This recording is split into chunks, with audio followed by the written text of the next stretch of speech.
Hello and welcome to episode 9 of Q&A with Coach. This is a really special episode because I am doing it specifically for the community at Fit Bottomed Girls for their Dudes Week.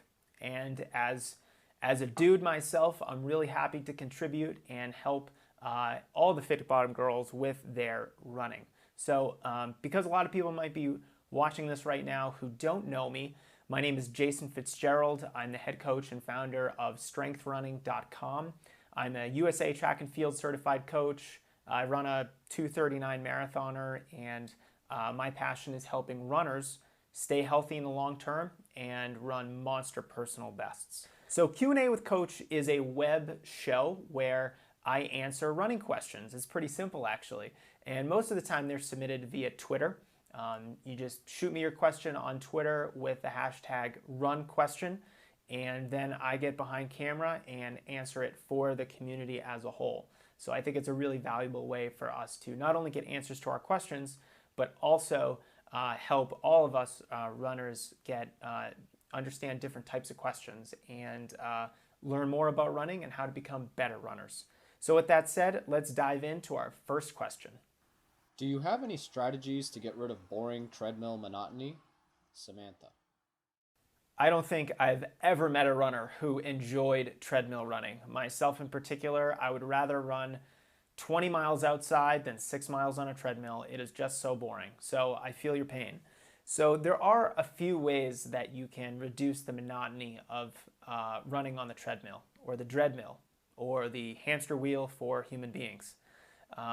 The best thing that you can do is simply play with the incline and the pacing of the treadmill so that you're varying these two factors and changing the workout a little bit. So you're not just running the same pace and not varying anything throughout the entire workout. That's even more boring than running in place.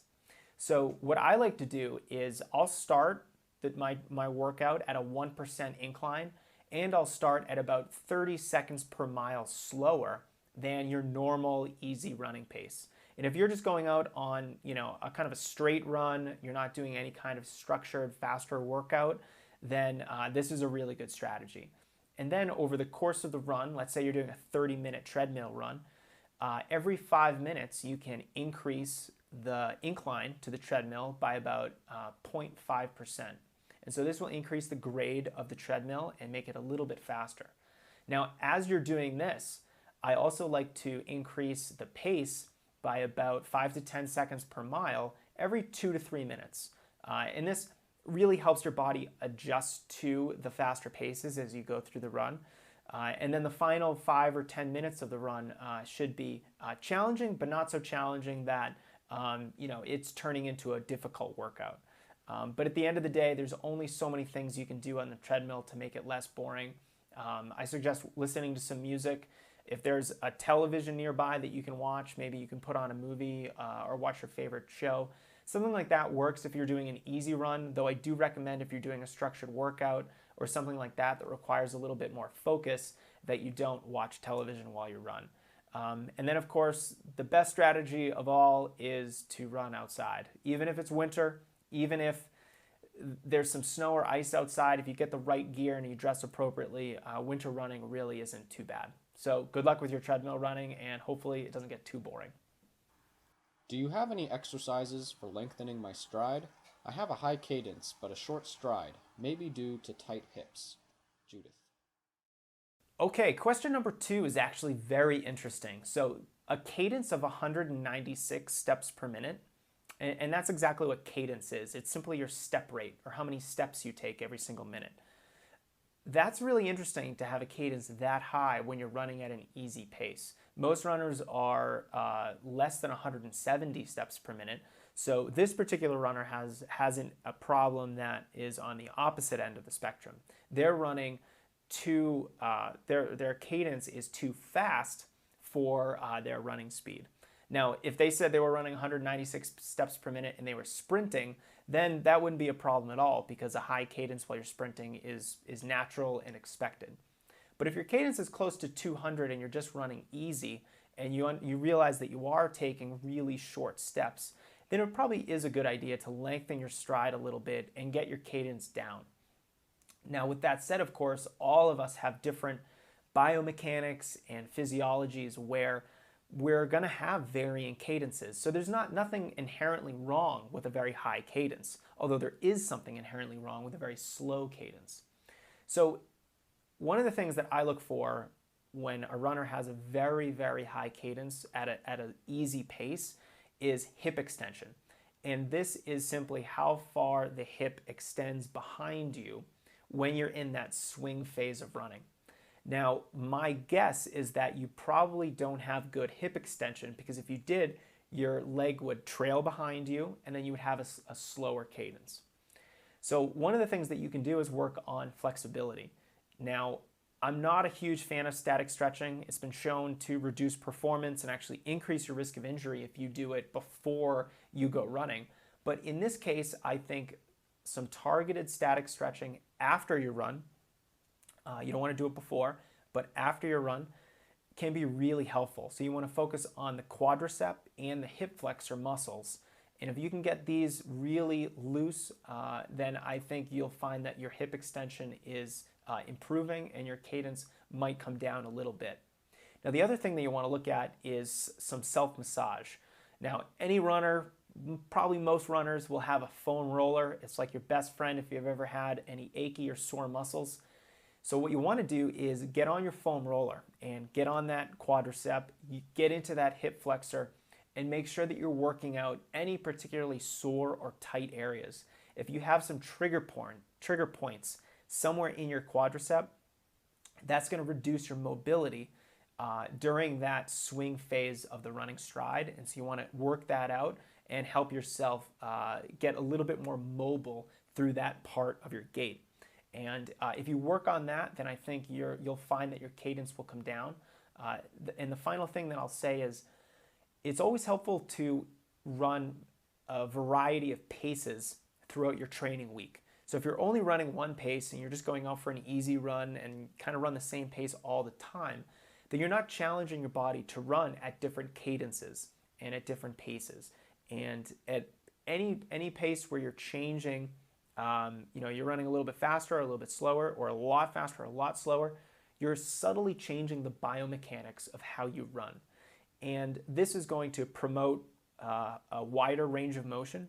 And I think it's very beneficial for injury prevention because you're changing those biomechanics and you're actually reducing the repetitive nature of running. And injuries are, at their core, a repetitive stress injury. So whenever possible, we want to try to reduce the repetitive nature of running, and varying your paces is one way to do it. So good luck with your working on your running form and improving your cadence so that you can take some slightly longer steps and hopefully become a more efficient runner. For alternating running shoes, is it acceptable to alternate between a 4mm drop and a 10mm drop shoe? Michael. Here's a good question about shoes and the 4mm drop and the 10mm drop. What that's referencing is the heel to toe drop of a running shoe.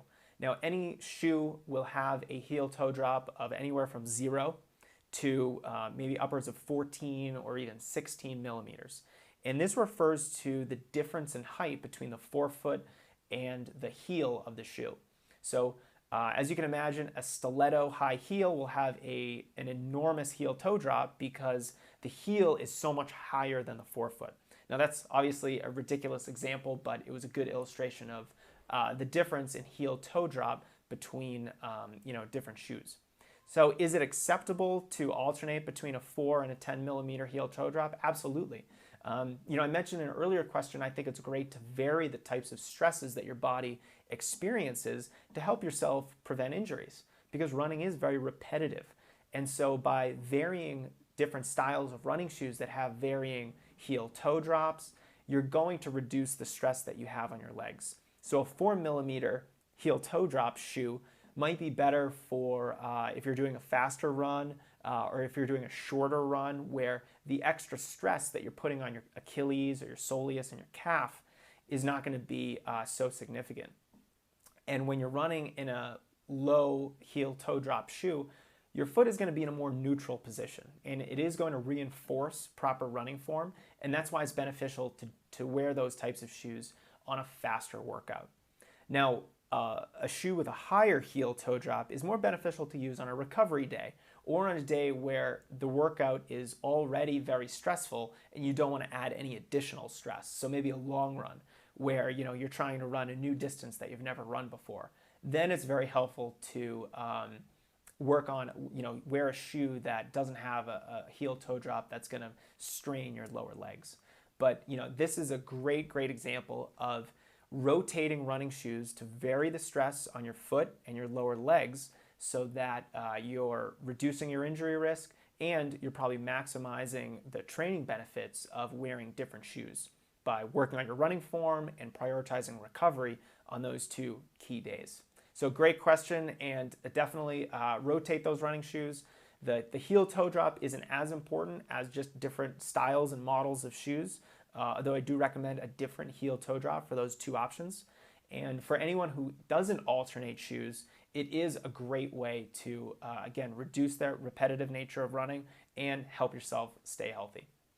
All right, I had a great time answering your questions on episode 9 of Q&A with Coach.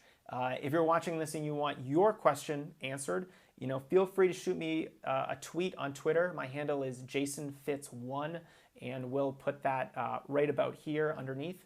And then, of course, use the hashtag #RunQuestion so that I'm able to find it easily for you. And I hope you enjoyed this episode of Q&A with Coach. It was really fun putting it together for the Fit Bottom Girls community. Again, I'm Jason Fitzgerald, the head coach and founder of StrengthRunning.com, where I help runners stay healthy and run a lot faster. Thanks again for watching, and I'll see you next time.